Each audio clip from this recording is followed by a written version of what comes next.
আগামী কয়েক মাসের মধ্যে ফিলিস্তিনকে রাষ্ট্র হিসেবে স্বীকৃতি দিতে পারে ফ্রান্স, বুধবার একথা জানান ফরাসি প্রেসিডেন্ট ইমানুয়েল ম্যাক্রো।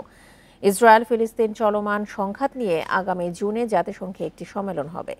সৌদি আরবের সঙ্গে সম্মেলনের কো চেয়ার হিসেবে দায়িত্ব পালন করবে ফ্রান্স। ওই সম্মেলনেই প্যারিসের পক্ষ থেকে ফিলিস্তিনকে রাষ্ট্রের স্বীকৃতি দেওয়ার বিষয়টি চূড়ান্ত করতে চান ম্যাক্রো।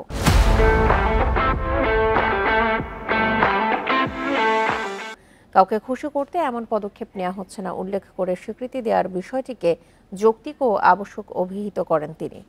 এদিকে ফ্রান্সের উদ্যোগকে ফিলিস্তিনি জনগণের অধিকার রক্ষা ও দ্বিরাষ্ট্রীয় সমাধানের সঙ্গে সামঞ্জস্যপূর্ণ বলে জানিয়েছে ফিলিস্তিন সরকারের পররাষ্ট্রমন্ত্রী ভার্সান আঘাবেকিয়ান শাহিন।